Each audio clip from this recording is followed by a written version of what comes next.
আপনার চাকরি হবে না। কি বললেন? বললাম চাকরিটা আপনার হবে না, আমার হবে।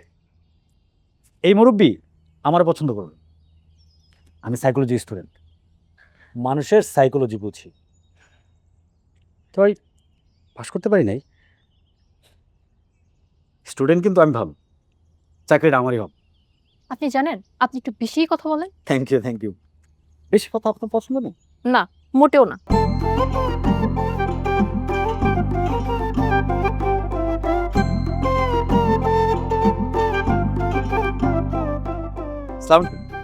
আসসালামু আলাইকুম। ওয়ালাইকুম আসসালাম। কি টেনশন হইতেছে? জি, একটু হচ্ছে। আমার কোনো টেনশন নাই, কারণ আমি জানি আমি আপনি আও। আপনার চাকরি হয় নাই কারণ আপনি একটা বেদ্যপ। স্যার নিজেও বলছে আপনি বেদ্যপ। স্যার মিথ্যা বলে না। আপনি পাস, আপনার চাকরি হয়েছে। সত্যি বলছেন?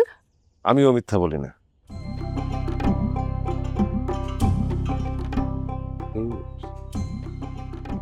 দেন, টাকা দেন। কিসের টাকা? চাকরি পাইছেন, মিষ্টি খাবেন না? ও, আমি না টাকা নিয়ে আসিনি। বেতন হোক আপনাকে অবশ্যই দিব। ঠিক আছে, তাহলে আপনারা দুইজন যার যার লোটা কম্বল নিয়ে আজকের মধ্যে হাজির হয়ে যান। আমরা মানে আপনারও চাকরি হয়েছে। এতক্ষণ অভিনয় করলাম। কি আগের বার তো আমার অভিনয় আপনার পছন্দ হয় নাই, এবার কেমন হয়েছে? কেমন দিলাম? এবার ভালো হয়েছে। মিষ্টি খাবেন? ঠিক আছে, যা দেবেন হাতে তাই যাবে সাথে। যান, দেরি করুন না। কি বলছিলাম না, মানুষের সাইকোলজি বুঝি। আপনি না আসলে একটু বেশিই কথা বলেন। Thank you, thank you.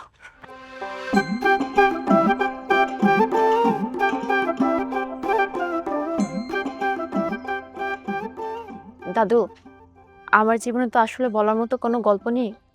আর যা আছে তা বললে আপনি আনন্দ পাবেন না। তাহলে তুমি এসেছো কেন? আসলে সবাই যদি গল্প বলে তাহলে শুনবে কে? গল্প শোনাটাও তো একটা কাজ। আমার মনে হয় আমি আপনার জীবনে গল্প শুনি। কি তুমিও কি শুনতে এসছো? না, আমি তো ওর মতো না। আমি সাইকোলজির স্টুডেন্ট। হুম, আমি মানুষের চোখ দেখলেই বুঝতে পারি কার চোখ কি কি চায়। আমি কিন্তু খুব ভালো করে বুঝতে পারছি আপনি আমার এখানে রাখছেন গল্প শোনানোর জন্য। আমার এত তো গল্প, আমি যদি গল্প বলা শুরু করি রাত ভোর হয়ে যাবে, গল্প কিন্তু শেষ হবে না।